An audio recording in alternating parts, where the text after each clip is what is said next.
अवधूत चिंतन श्री गुरुदेव दत्त श्री स्वामी समर्थ। नमस्कार, तुम्हा सर्वांचं आपल्या स्वामी शक्ती या चॅनल मध्ये मनापासून स्वागत आहे। मग तर बघाच शुक्रवार, खरं तर शुक्रवारचा दिवस आणि शुक्रवारी केलेली सेवा हे लक्ष्मीला प्रसन्न करण्यासाठी, घरात पैशांचा ओघ वाढवण्यासाठी, चहूबाजूने आपल्या घरात लक्ष्मीला खेळतं ठेवण्यासाठी, अडलेला, थांबलेला किंवा कुणाला तरी उसना दिलेला जो पैसा आहे तो पुन्हा आपल्या घरात किंवा आपल्याकडे परत येण्यासाठी शुक्रवारचा दिवस हा अत्यंत महत्त्वाचा मानला जातो। बराचसा असा भाग आहे ज्या ठिकाणी शुक्रवारच्या दिवशी व्रत केलं जातं। बरीच लोक या दिवशी कन्यापूजन करतात, तर असंख्य ठिकाणी या दिवशी खारट किंवा आंबट पदार्थ जे आहेत ते वर्ज्य केले जातात। शुक्रवारचा दिवस हा विशेष करून फक्त लक्ष्मीला प्रसन्न करण्यासाठी आणि पैशांच्या समस्या सोडवण्यासाठी हा दिवस खूप महत्त्वाचा असतो। आज या व्हिडिओमध्ये मी तुम्हाला याच शुक्रवारी करावयाचे अत्यंत प्रभावी असणारे काही विशेष उपाय सांगणार आहे। शुक्रवारपासून या वस्तू जर तुम्ही तुमच्या सोबत किंवा तुमच्या जवळ ठेवायला सुरुवात केली तर तुमचं बिघडलेलं भाग्य पूर्ववत होईल। आयुष्यामध्ये, जीवनामध्ये, घरामध्ये, कुटुंबामध्ये जे जे दारिद्र्य साठलेलं आहे, जितकी गरिबी आहे ही गरिबी दूर होईल।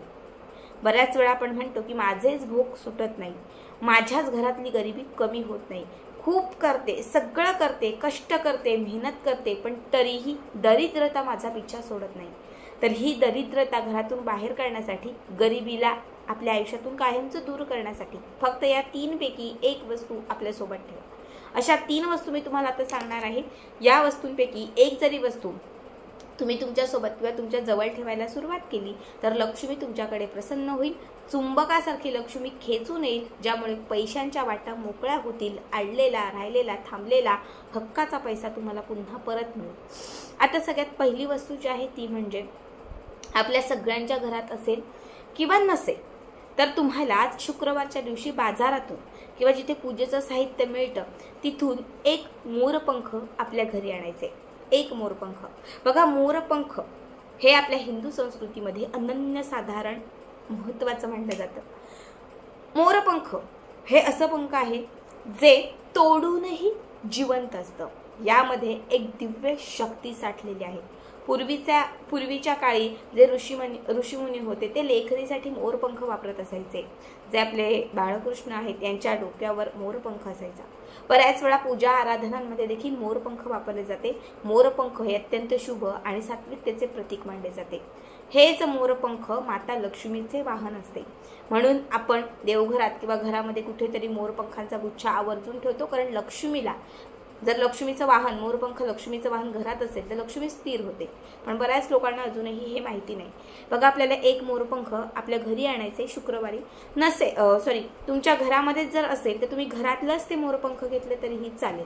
आता सगळ्यात पहिले काय करायचं, जे मोरपंख आपण घेतलेलं आहे या मोरपंखाच्या देठाला, म्हणजे खालचा भाग, वरती पिसारा असतो आणि त्याच्या खाली दांडा असतो, त्या दांड्याला तुम्हाला लाल रंगाचा धागा गुंडाळायचा आहे। लाल धागा हा 7 ते 8 वेळा गुंडाळा, शेवटी त्या धाग्याला घट्ट गाठ मारा। धाग्यात गुंडाळलेलं हे मोरपंख तुम्हाला आज संध्याकाळी 6 ते 6:30 लक्ष्मी प्राप्तीच्या वेळी माता लक्ष्मीच्या चरणांना इच्छा व्यक्त करून अर्पण करायचं आहे। आपली जी काही इच्छा असेल ती इच्छा व्यक्त करून लक्ष्मीच्या चरणांजवळ, कुलदेवी असेल किंवा लक्ष्मीचा टाक फोटो असेल तर तिथे फक्त तिच्या समोर ठेवून द्या। या मोरपंखाच्या वरती थोडंसं हळदी कुंकू अर्पण करा, थोड्या अक्षदा अर्पण करा, देवघरात लावलेला दीप म्हणजे दिवा आणि अगरबत्ती ओवाळून घ्या। हे जे मोरपंख आहे हे चार्ज करून घ्या, ठीक आहे। त्याच्यानंतर हे सगळं करून झालं की ते मोरपंख तिथून उचलायचं, उचलून ते आपल्या उजव्या हातात घ्यायचं। माता लक्ष्मीला घरात स्थिर होण्यासाठी, घरात पैशांचा ओघ वाढवण्यासाठी, घरात नेहमी पैसा खेळता ठेवण्यासाठी, आर्थिक प्रगती होण्यासाठी प्रार्थना करायची।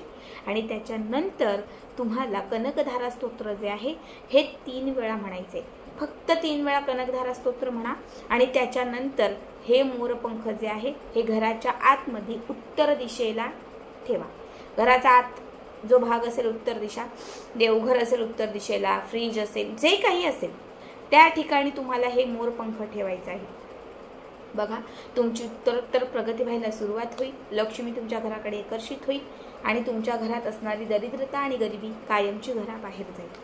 आता यानंतरची दुसरी वस्तू आहे ती म्हणजे तुरटी. तुरटी देखील नकारात्मकता दूर करण्यासाठी आणि सकारात्मकता आपल्या घरात आणण्यासाठी, लक्ष्मीला प्रसन्न करून अवलक्ष्मीला घराच्या बाहेर करण्यासाठी तुरटी ही खूप प्रभावी मानली जाते. फक्त एक तुरटी शुक्रवारी खरेदी करून घरी आणायची आहे आणि त्याच्यासोबत तुम्हाला 1 रुपयाचा किंवा 5 रुपयाचा एक सिक्का घ्यायचा आहे. कुठलाही एक सिक्का घ्या, 2 किंवा 10 रुपयाचा घेतला तरी चालेल, पण एक सिक्का आणि तुरटीचा खडा दोनही गोष्टी तुम्हाला शुक्रवारच्या दिवशी एका लाल रंगाच्या कापडात घट्ट बांधायच्या आहेत. ठीक आहे.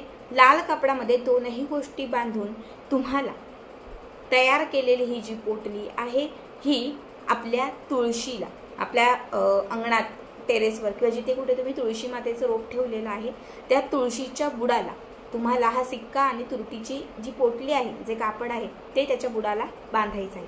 बुडाला शक्य नसेल तर एखाद्या फांदीला तुळशीच्या बांधलं तरीही चालेल. तुळशीच्या समोर एक शुद्ध तुपाचा किंवा तेलाचा दिवा लावायचा आहे. तुळशीला हळदी कुंकू अर्पण करायचं आहे, उदबत्ती ओवाळून घ्यायची आहे, प्रदक्षिणा घालायच्या आहेत आणि त्याच्यानंतर तिथे बसून तुम्हाला 7 वेळा व्यंकटेश स्तोत्र म्हणायचं आहे. हा उपाय केल्यानंतर तुमच्या घरात असणारं जे काही दारिद्र्य आहे हे घराच्या बाहेर निघेल. तुमच्या घरात, कुटुंबात जे गरिबी साठलेली आहे ही हळूहळू बाहेर जायला सुरुवात होईल आणि जे काही पैशांचे मार्ग थांबलेले होते किंवा जे काही नशीब साथ देत नव्हते ते नशीब साथ द्यायला लागेल. आता हे किती दिवस तुळशीला बांधून ठेवायचं तर 21 दिवस, 41 दिवस, 108 दिवस, जेवढे दिवस, कमीत कमी 21 दिवस तरी तुम्हाला तो सिक्का आणि तुरटी तुळशीला बांधूनच ठेवायचे आहे. रोज फक्त तुळशीच्या समोर नित्यनियमाने तुपाचा किंवा तेलाचा दिवा लावायचा आहे आणि रोज तुळशीच्या समोर 21 दिवस तरी व्यंकटेश स्तोत्र 1 वेळा तरी तुम्हाला म्हणायचं आहे. खूप चांगला अनुभव येईल. तुरटी आणि सिक्का दोनही गोष्टी लक्ष्मी आणि भगवान श्री विष्णूंचं प्रतीक आहेत.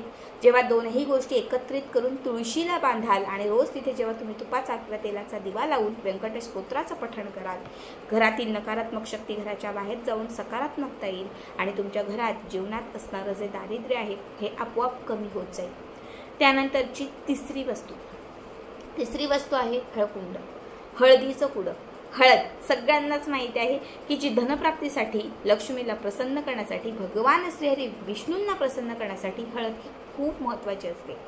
शुक्रवारच्या दिवशी 1 हळकुंड घरी आणायचं आहे. घरीच असेल तर ऑलरेडी म्हणजे तुमच्याकडे असेल तर तुम्ही तेच हळकुंड घेतलं तरीही चालेल. जे हळकुंड तुम्ही घेतलेलं आहे ते तुम्हाला तुमच्या देवघरात जिथे माता लक्ष्मीची मूर्ती किंवा कुलदेवीची मूर्ती, टाक, श्रीयंत्र जे काही असेल तर ते हळकुंड तुम्हाला लक्ष्मीला किंवा टाक असेल तर त्याच्या चरणांना अर्पण करायचं आहे. हळकुंड अर्पण करून झालं की त्याच्यानंतर तुम्हाला तुमची समस्या, अडचण, पैशासंदर्भात जे असेल ते माता लक्ष्मीला सांगायचं की मी खूप आर्थिक अडचणीत आहे, माझी अडचण दूर करा, माझ्या घरामध्ये पैशांचा ओघ येऊ द्या, घरामध्ये सकारात्मकता येऊ द्या, माझ्या कष्टाला, मेहनतीला नशिबाची साथ मिळू द्या. मनातलं सगळं काही हळकुंड अर्पण करून माता लक्ष्मीला सांगायचं आहे आणि त्याच्यानंतर तुम्हाला तिथेच बसून 11 वेळा महालक्ष्मी अष्टकम, नमस्ते सुमहामाये श्रीपीठे सूरपूजिते शंखचक्र गदा हस्ते महालक्ष्मी नमस्तुते, हे 11 वेळा महालक्ष्मी अष्टकम म्हणायचं आहे. आणि त्याच्यानंतर ते जे हळकुंड आहे ते माता लक्ष्मीच्या समोरून उचलायचं आहे आणि हे हळकुंड शुक्रवारपासून तुम्हाला तुमच्या सोबत, तुमच्या पैशांच्या पाकिटात, तिजोरी, व्यवसाय असेल तर गल्ल्यात, जिथे तुम्ही धनसंपत्ती ठेवता, कपाट वगैरे, त्या ठिकाणी हे हळकुंड तुम्हाला ठेवायचं आहे. प्रत्येक शुक्रवारी ते माता लक्ष्मीला अर्पण करायचं, महालक्ष्मी अष्टकमाची सेवा करायची, उचलून पुन्हा ते आपल्या पैशांची जागी ठेवायचं. याने कधीच पैसा कमी पडणार नाही आणि आर्थिक चणचण कधीच भासणार नाही. खूप साध्या सोप्या गोष्टी आहेत बघा. 3ही उपाय खूप सोपे आहेत. 3ही करा शक्य असतील तर, किंवा एक जरी केला तरी खूप आहे.